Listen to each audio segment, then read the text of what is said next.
Bueno, les dejo acá algunas consideraciones básicas sobre el poema de la Andrómeda, que es el segundo poema mitológico de Lope que vamos a ver, y por otro lado es el segundo que escribe el autor después de la Filomena y está ubicado, como habíamos dicho, enmarcando esa primera parte de la miscelánea, en donde la primera composición es la Filomena y la última de esa primera parte es la Andrómeda. Ambos poemas están, como ya sabemos, dedicados a Leonor Pimentel, que es la misma dedicataria de la miscelánea, y en el caso de la Andrómeda está mencionada esta dama en la primera y en la última octava. Por otra parte, es la segunda fábula mitológica del libro, el segundo de los poemas de ese género publicados por el autor, y lo último que es importante que tengamos en cuenta es que no tenemos una fecha clara de composición de la Filomena, pero es probable que fuera compuesta al mismo tiempo que la primera parte de la Filomena, poema mitológico que estuvimos viendo, justamente porque son los dos poemas que Lope en el prólogo indica que escribió especialmente para la publicación del volumen, con lo cual la Filomena puede ser datada en fecha no muy alejada a la publicación, es decir, la podemos datar 1620 aproximadamente. Con el poema de la Andrómeda pasaría algo similar. Estos son como los tres elementos fundamentales para que tengamos en cuenta en el momento de abordar el poema. Eh,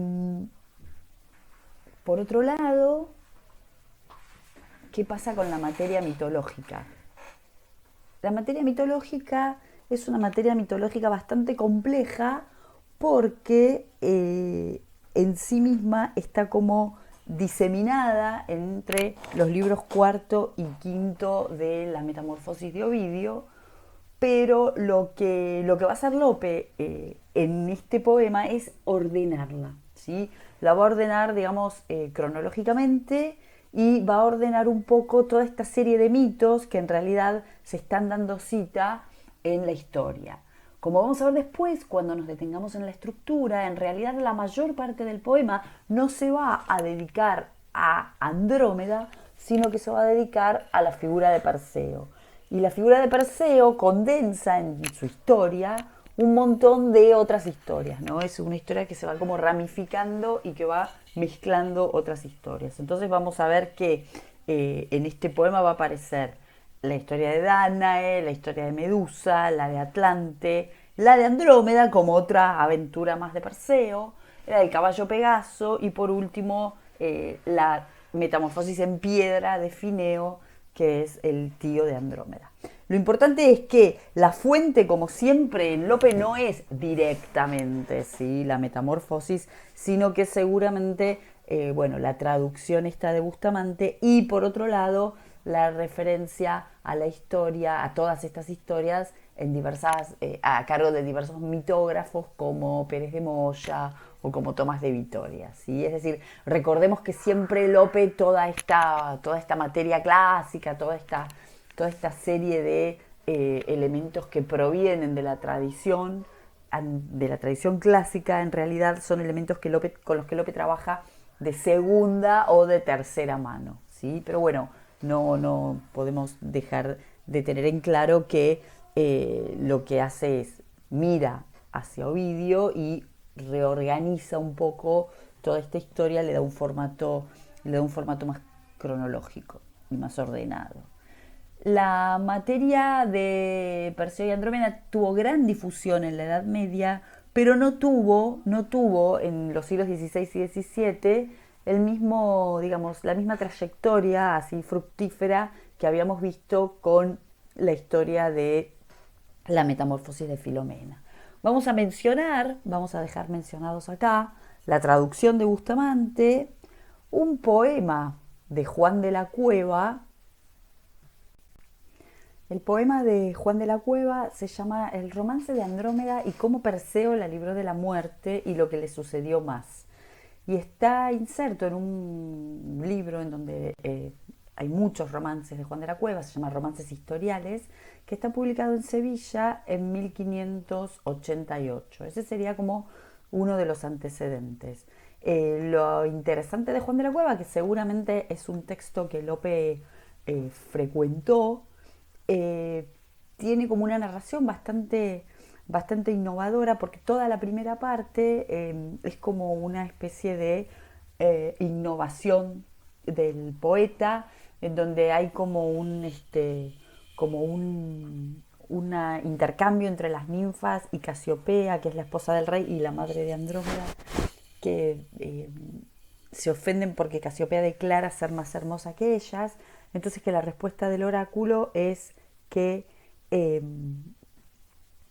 para calmar a estas diosas hay que sacrificar a Andrómeda, dejar que sea devorada por este monstruo. Entonces el rey ata a la hija a la roca, pero Miseo está volando por los aires con la cabeza de Medusa, la ve y se enamora de ella, ¿no? Después, a partir de acá ya, Juan de la Cueva sigue el mito ovidiano, pero toda la primera parte es propia del poeta. Y lo que hace, bueno, Juan de la Cueva en este romance también es sacar todas las tramas secundarias. Elimina el episodio de Atlante, elimina el episodio del caballo Pegaso, y de Medusa solamente conserva la parte de la cabeza en las manos de Perseo mientras está volando. O sea, en este romance Andrómeda va a adquirir un papel más central en el mito que lo que tiene en la historia, ¿no? Donde ya dijimos que el personaje principal es Perseo. Sin embargo, la última parte parece haberse inspirado en la traducción de Bustamante más que en el mito ovidiano. El otro texto que podemos mencionar que va a tener esta materia como objeto es un soneto de Juan de Arguijo. Recordemos que Juan de Arguijo es una presencia bastante importante dentro de toda la miscelánea de la Filomena. Hay una epístola escrita a Juan de Arguijo, y además se lo menciona en otras epístolas. Y bueno, en estos 14 versos Juan de Arguijo va a condensar toda la historia ovidiana. Después el soneto, si quieren, lo podemos pasar. Yo, si quieren, se los puedo leer ahora, y tiene algo de similar con lo que van a ser los sonetos de Lope, ¿no? Se los leo. El soneto dice: expuesta en firme escollo al mar insano, la no culpada hija de Cefeo mueve a piedad el reino de Nereo, remedio a su dolor pidiendo en vano. Cuando rompiendo el aire con liviano vuelo se muestra el vencedor Perseo, que con el gran despojo meduseo orna glorioso la triunfante mano. De la doncella el llanto y la hermosura enviaron a un tiempo al pecho fuerte, de lástima y amor agudas flechas. Del mar la libra y de la bestia dura, trocando en vida la temida muerte, y en nupciales cantares las endechas. Es decir, fíjense cómo condensa en estos 14 versos toda la historia, haciendo foco sobre todo en el estado de Andrómeda cautiva a la roca, el enamoramiento, la cabeza de Medusa y el triunfo de Perseo sobre el monstruo marino y las consiguientes bodas. El otro lugar en donde encontramos esta historia es en una octava, en la fábula de Faetón del conde de Villamediana. Esta obra de Villamediana la mencionamos cuando habíamos mencionado la lista de los posibles epilios de estos momentos, y esta historia de la fábula de Faetón en algún momento, en una octava, recrea el mito de Andrómeda. Es una octava extremadamente cultista, es decir, una octava bastante difícil también para ser interpretada, pero bueno, es un antecedente que está presente y que lo mencionamos. El que sí parece haber tenido gran interés por este tema es Lope de Vega. Lope, fíjense que se dedica al tema de Andrómeda no solamente en sus poesías, además de este poema mitológico hay 2 sonetos en donde identificamos el tema. Uno es el soneto 86 de sus rimas, y el otro es un soneto incluido en una comedia que se llama Los Palacios de Galiana y que está fechada, la comedia, en el periodo que va entre 1597 y 1602. Por otro lado, recuerden que las rimas, tenemos una primera edición que es de 1605, o sea que más o menos están como escritos para la misma época. Les decía que además de estos dos sonetos, también tenemos el poema mitológico que nos ocupa, pero además Lope escribe una obra de teatro con esta materia, que es la fábula de Perseo y la bella Andrómeda. Esta es una comedia que está datada alrededor de 1611, ¿sí? Eh, pero lo interesante es que está publicada en la parte 16 de las comedias de Lope y esa parte 16 está fechada en 1621. Entonces, esto es interesante porque estas partes de las comedias ya tienen una acción del propio autor sobre el proceso de edición y el proceso de ordenamiento. Digo, hay una selección de Lope de qué comedias decide incluir en estas partes. Por otro lado, otra de las novedades de las comedias editadas en esta década es que, especialmente en esta primera parte, ¿no? En estos 1619, 1620, 1621, es que hay una especie de cambio en lo que eran las publicaciones anteriores y en lugar de estar dedicada toda la parte a alguien, están dedicadas cada una de las comedias. ¿Qué significa esto? Significa que hay también en la edición de las comedias, en la selección de qué comedias se van a editar y a quiénes se le van a dedicar, también digo, en esta operación que hace con estos volúmenes, Lope deja ver también esta voluntad de introducción en este ámbito cortesano, ¿no? Entonces, bueno, esta comedia, si bien está fechada alrededor de 1611, está publicada, ¿sí? En 1621. Y entonces eso es bastante importante porque estaría llevando adelante la misma operación de legitimidad que está haciendo al trabajar con una temática mitológica para sus poemas, estaría haciendo lo mismo en esto de elegir qué comedias va a publicar en estos momentos. Entonces, López sí parece estar como bastante interesado en el tema de Perseo y Andrómeda y digo, el ejemplo de esto es que lo utilizan estos dos sonetos en esta fábula mitológica y en el comedia. Por otro lado, bueno, lo mencionamos, no lo dejé marcado acá, en cuanto a comedia, hay también obras teatrales de Calderón, que son Las fortunas de Andrómeda y Perseo, y por otro lado hay un auto sacramental de Calderón, ¿no? Pero bueno, eso sería para después de la obra de Lope.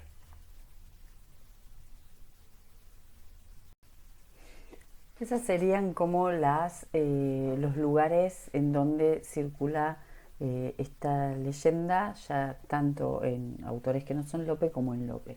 Yo acá les dejo estos sonetos, y el soneto 86 de las rimas, y les dejo también el soneto que aparece en la obra Los Palacios de Galiana.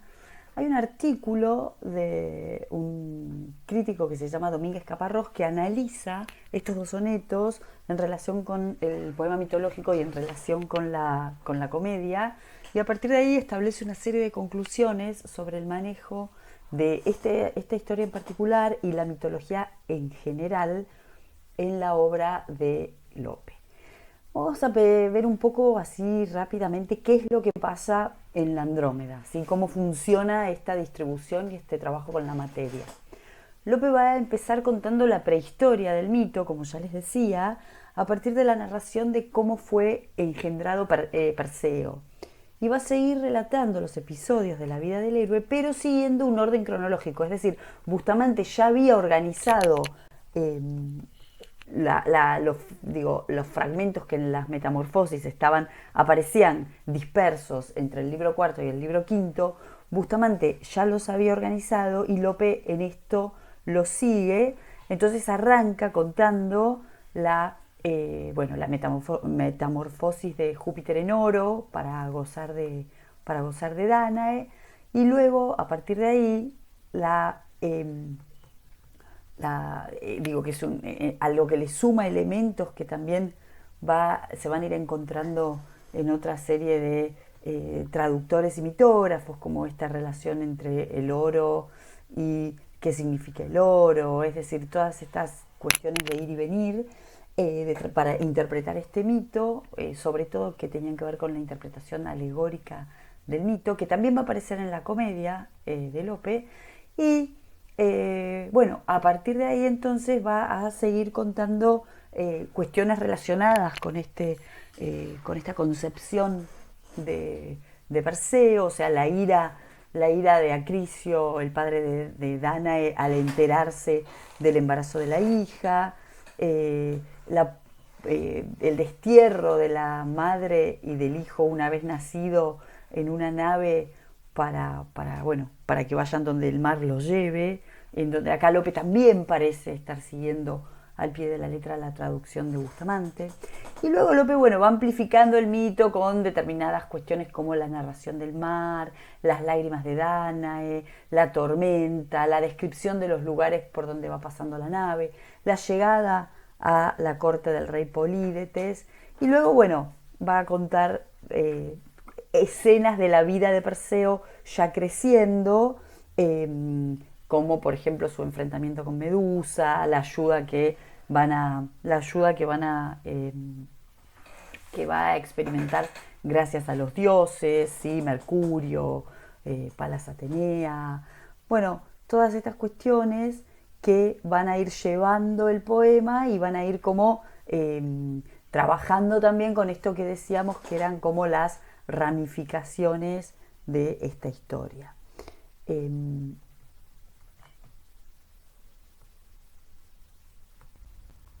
Bueno, esto después igual lo vamos a ver en la estructura, pero es recién a partir de la mitad del poema en donde va a aparecer la figura de Andrómeda, que, bueno, atada a una roca y condenada a ser devorada por un monstruo marino, ¿sí? Acá la narración va como a retomar de algún modo el cauce ovidiano que había como, no perdido, pero había como seguido tal vez más de cerca a Bustamante y a los mitógrafos ya mencionados. Inmediatamente después, con la cuestión amorosa, López se va a alejar de sus fuentes, tanto de Ovidio como de Bustamante, y va a ampliar el episodio en un diálogo entre Perseo y Andrómeda, en el cual, por supuesto, ambos quedan enamorados. Eh, Esto es así como una descripción bastante general de lo que es este poema. Ya hacia el final Lope va también a reducir y a podar el mito de todos los elementos inútiles, por ejemplo, el que tiene que ver con el nacimiento del coral, que Lope va como a resumir un poco y va a ser una versión distinta. Y lo que tiene que ver también con una batalla final que en el caso de Lope está absolutamente suprimida, una batalla que en las Metamorfosis aparece y que muchos críticos a lo que quisieron ver en este episodio de las Metamorfosis es pensar una suerte de intento ovidiano por construir una épica a la manera de la épica virgiliana. Bueno, Lope todo esto lo va a evitar. Este largo episodio entonces de la batalla que se va a librar entre los partidarios de Fineo y los de Perseo durante el banquete de bodas va a desaparecer, y Lope se va a quedar solo con, bueno, lo que era los celos de Fineo y la posterior transformación en piedra por Perseo de Fineo con la cabeza de la medusa. Después de este recorrido por lo que es por lo que es este poema, vamos después igual a detenernos un poquito con la estructura, pero les decía que después de este recorrido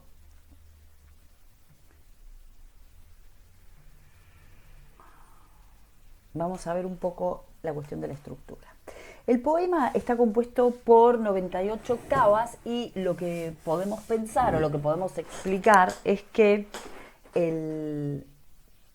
Ay, perdón, que me olvidé de una cosa. Este interés de Lope por el tema, va a haber una octava en la Circe en donde se va a referir a la historia de Andrómeda y Perseo. ¿Sí? Sería como otro lugar en el cual vamos a encontrar la mención. Volvemos entonces a la estructura y perdón por el ir y venir. Les decía que el poema está compuesto por 98 octavas y no tiene divisiones internas. Podemos pensar que en realidad lo que tenemos es como dos modos que lleva adelante Lope para trabajar con la materia mitológica. Dos modos estructurales, si quieren. Uno de esos modos es el que vimos en la Filomena y vamos a ver en la Circe, que son poemas extensos, divididos en cantos, ¿sí? Recuerden que la Filomena tenía 3 cantos, y otros son otro modelo, que es el modelo estructural que vamos a ver en la Andrómeda, pero que también vamos a ver en la Rosa Blanca, que son poemas más breves y con ninguna división interna. En realidad podemos pensar que tanto el poema de Andrómeda como la Rosa Blanca, en este modelo que plantean, es un modelo que está cercano a la fábula de Polifemo y Galatea de Góngora, ¿no? Recuerden que también era una extensión medianamente similar a estas 98 octavas del poema de Andrómeda, y recuerden que el Polifemo es casi la mitad, un poquito más de la mitad, tiene 60 y... Ay, perdón que estoy revisando, que no me la acuerdo de memoria, pero que tiene 73 octavas. Este tiene 98, tiene un poquito más, pero bueno, digo, son poemas que son menos extensos que los otros y sin ningún tipo de división interna, les decía. Dentro de esta estructura, ¿sí? Dentro de esta estructura de 98 octavas, yo les propongo acá una suerte de guía temática para que se les agilice un poco la lectura del poema. Tenemos una dedicatoria a Leonor, como ya dijimos, que ocupa una octava, o sea, 8 versos. Luego tenemos en los versos siguientes, y después tenemos la materia mitológica dividida con estos datos que les daba yo antes, ¿no? Toda esta primera parte que tiene que ver con la historia de Perseo y un poquito más adelante de la mitad, la introducción de Andrómeda. Entonces podemos plantear una primera octava que es la dedicatoria, después tenemos desde el verso 9 al verso 128, es decir, alrededor de 15 octavas más o menos, la historia del engaño de Júpiter a Dánae y el nacimiento de Perseo. Después, entre los versos 129 y 184, la Dánae y su hijo condenados por Acrisio, el padre de Dánae, a salir al mar en una nave hacia donde, como les decía antes, hacia donde el mar los lleve. Entre los versos 185 y 224, la llegada a las tierras del rey Polídetes y el crecimiento de Perseo.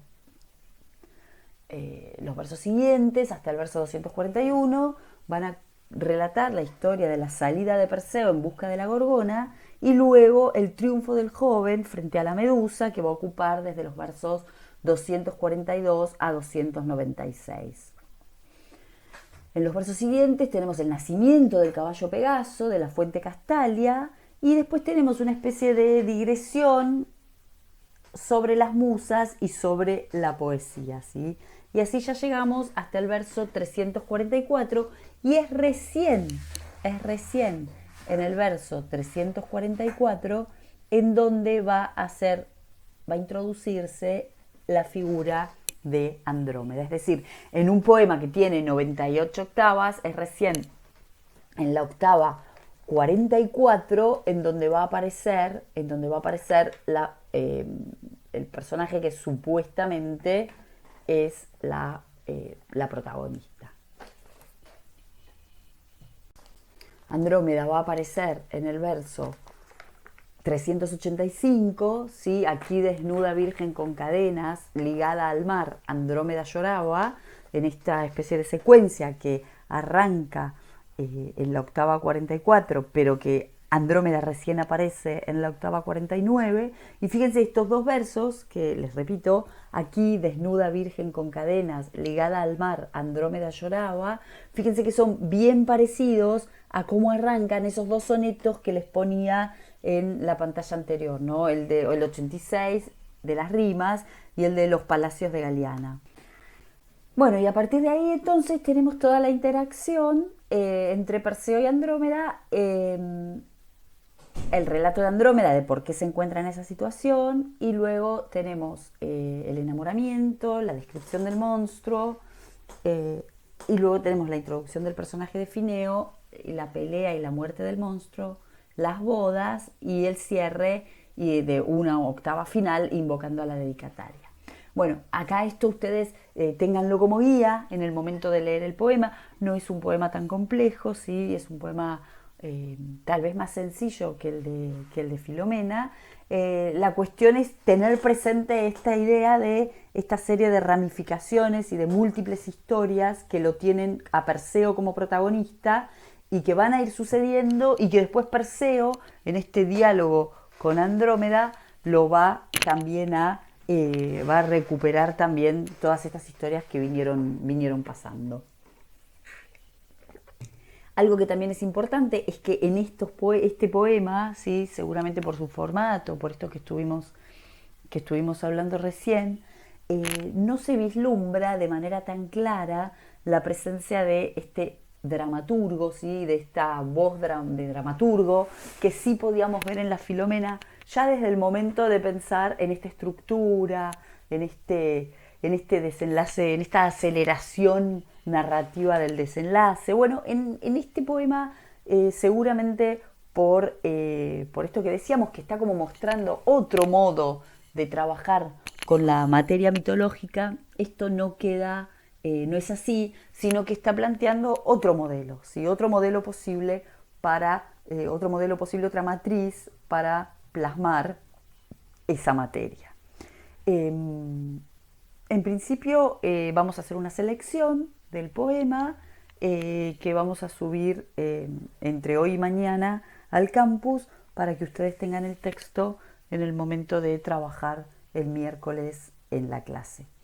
Y lo último que les quería decir es que si el tema no experimentó tanto éxito en España en la literatura, sí tenemos una gran cantidad de manifestaciones pictóricas de la historia, y acá yo les dejé algún ejemplo, pero bueno, hay más. De hecho, el fondo de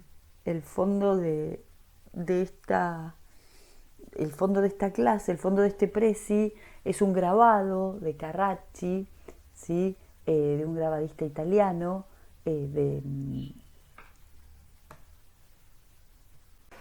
este grabado entonces es de 1680, y después acá les dejo una serie de ejemplos, ¿sí? Son muy pocos, hay muchísimos más.